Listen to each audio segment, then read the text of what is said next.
our channel MK Arts Paradise.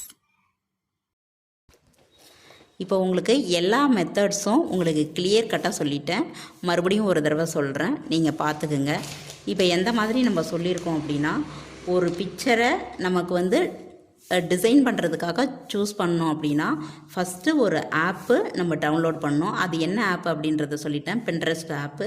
அந்த ஆப்புக்கு போயிட்டு install பண்ணுறோம். அந்த ஆப்பை இன்ஸ்டால் பண்ணுறோம். அதில் போயிட்டு நம்ம சர்ச் பண்ணுறோம். கலர் புக் பேஜ்னு நம்ம பிக்சரை நம்ம சர்ச் பண்ணுறோம். ட்ரேசிங் டிசைன்னு சர்ச் பண்ணுறோம். பென்சில் ட்ராயிங், அவுட்லைன் ட்ராயிங், இந்த மாதிரியெல்லாம் நமக்கு எப்படி தெரிஞ்சுதோ அந்த மாதிரியெல்லாம் நம்ம பிக்சரை சர்ச் பண்ணுறோம். அந்த சர்ச் பண்ணி முடித்ததுக்கப்புறம் எப்படி நம்ம பிக்சரை சூஸ் பண்ணுறோம் அப்படின்றதுல இருக்குது. ஒரு ஸ்டிச்சு என்ன ஸ்டிச்சு, இப்போ செயின் ஸ்டிச், இப்போ நம்ம ஸ்டார்டிங்கில் இருக்கிறதுனால செயின் ஸ்டிச்சுன்னு சொல்கிறோம்.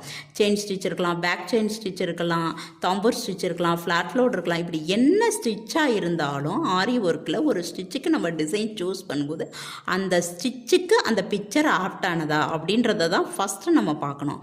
அதுக்கு தகுந்த பிக்சரில் நமக்கு பிடிச்சமானதில் நல்ல அழகாக இருக்கிறத பார்த்து ஒரு பிக்சர் சூஸ் பண்ணுறோம். சூஸ் பண்ணிவிட்டு டவுன்லோட் பண்ணுறோம். டவுன்லோட் பண்ணதை கேலரிக்கு கொண்டு போயிடுவாங்க. அந்த கேலரிக்கு கொண்டு போனதை அங்கேருந்து நம்ம எடுத்து எந்த மாதிரியெல்லாம் ட்ரேஸ் பண்ணுறோம். ஒன்று மொபைல் ஸ்க்ரீன் வச்சு நார்மலாக ட்ரேஸ் பண்ணுறோம். அடுத்தது ஆப்பு வச்சு அந்த ஸ்க்ரீனில் ஆப்போட ஸ்க்ரீன் வச்சு நம்ம ட்ரேஸ் பண்ணுறோம். அதை இல்லாத இந்த ஸ்க்ரீன்லேருந்து ட்ரேசிங் பேப்பர் வச்சு நம்ம ட்ரேஸ் பண்ணுறோம். ட்ரேசிங் பேப்பரில் ட்ரேஸ் பண்ணது இல்லாத மொபைலை டைரெக்டாக துணிக்கு அடியில் வச்சு நம்ம ட்ரேஸ் பண்ணுறோம். அதுக்கப்புறம் பார்த்திங்க அப்படின்னா மொபைலுக்கு அடியில் வச்சுட்டு ட்ரேஸ் பண்ணாலும் அடுத்தது நம்ம பிரிண்ட் அவுட்டு போட்ட பிக்சர் இருக்குது இல்லைங்களா, அதையும் 2 டைப்பில் ட்ரேஸ் பண்ணலாம். ஒன்று கார்பன் ஷீட்டில் காப்பி பண்ணிவிட்டு ட்ரேஸ் பண்ணிவிட்டு அந்த கார்பன் காப்பியை அதாவது ட்ரேசிங் பேப்பரில்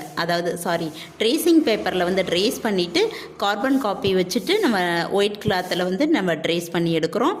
அதை இல்லாத இன்னொரு ஆப்ஷன் பிரிண்ட் அவுட்டு போட்டதை இந்த துணிக்கு அடியில் வச்சுட்டு நார்மலாக அப்படியே வச்சுட்டு நம்ம ஒயிட் கிளாத் அப்படின்னா நம்ம ட்ரேஸ் பண்ணி எடுக்கிறோம். இல்லை இன்னும் கொஞ்சம் நமக்கு தெளிவாக வேணும் அப்படின்னா அதுக்கு அடியில் டார்ச் அடிச்சுட்டு லைட் அடிச்சுட்டு ஃப்ளாஷ் லைட் அடிச்சுட்டு அதிலிருந்து இன்னும் தெளிவாக கிடைக்கக்கூடிய பிக்சரை நம்ம ட்ரேஸ் பண்ண. இப்படி எல்லாமே முடிச்சிட்டோம்.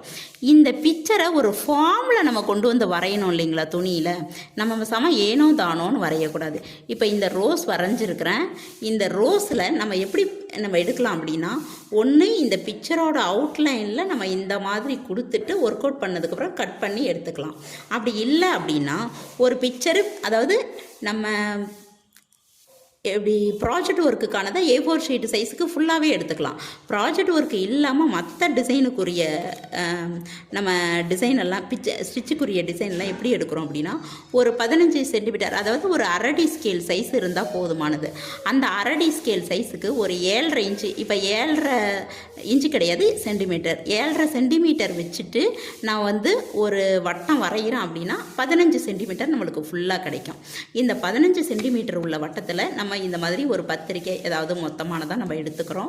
இந்த மாதிரி நமக்கு நிறைய வேஸ்ட்டாக இது தூக்கி போடுறதான். இது மேலே நமக்கு இந்த ஷீட்டை வச்சு ஒரு வட்டமாக நம்ம அதை கட் பண்ணி எடுத்துக்கிட்டோம் அப்படின்னா மறுபடியும் யூஸ் பண்ணும்போது நம்ம என்ன பண்ணலாம் அப்படின்னா, இந்த வட்டத்தை மட்டும் எடுத்து வச்சு நம்ம இப்போ நடு சென்டரில் ஃபஸ்ட்டு என்ன பண்ணிக்கணும் அப்படின்னா, ஒரு வட்டத்தை நம்ம பென்சிலால் இதை சுற்றிலும், இந்த வட்டத்தை சுற்றிலும் நம்ம இந்த மாதிரி ஃபார்ம் பண்ணி எடுத்து வச்சுக்கிட்டு வந்தோம் அப்படின்னா நமக்கு கிட்டத்தட்ட நடு சென்டர்லையோடு சேர்த்து மொத்தம் 7 வட்டம் கிடைக்கும். ஒரு ஃப்ரேமில் 7 பிக்சர் நீங்கள் ஈஸியாக போடலாம்.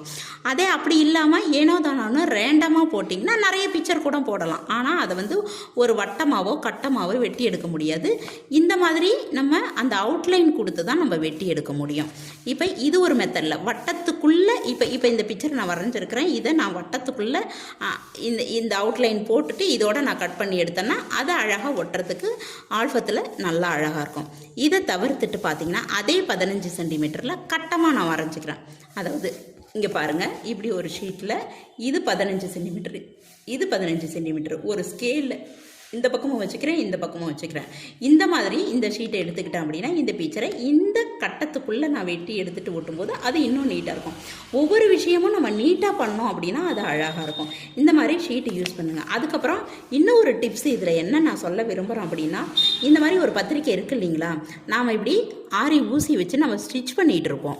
இது பென்சிலு, பட் இருந்தாலும் இதை வச்சு நான் சொல்லி காமிக்கிறேன். அதுக்காக என்னங்க மேடம் நான் இதெல்லாம் ஆரி ஊசி வைக்கிறேன்னு சொல்லி போட்டு பென்சிலை காமிக்கிறீங்கன்னு கேட்காதீங்க. அதாவது என் கையில் இப்போ நான் ட்ரேசிங் பேசிக்கிட்டு இருக்கிறதுனால பென்சில் வச்சு நான் சொல்கிறேன். இப்போ இப்படி நம்ம ஸ்டிச் பண்ணிக்கிட்டு இருக்கிறோம் அப்படின்னா இங்கே கொஞ்சம் பாருங்கள்.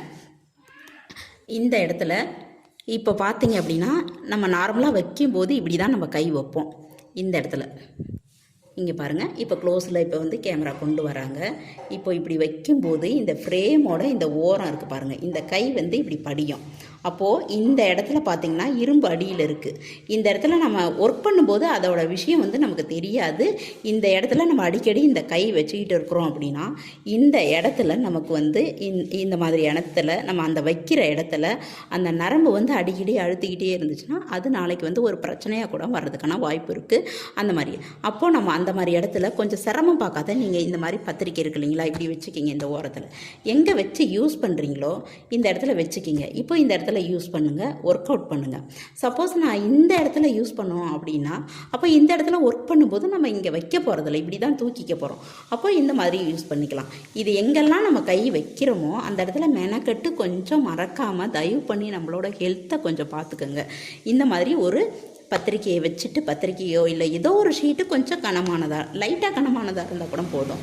இப்போ இது மேலே நம்ம என்ன தான் அழுத்தினாலும் அதோட அந்த இது வந்து நம்மளோட கையில் வந்து பதியாது, நம்ம நரம்பை வந்து பாதிக்காது. இந்த நரம்பை அடிக்கடி அழுத்தினா என்ன ஆகும், நமக்கு இந்த கையிலெல்லாம் நரம்பு ஓடுது.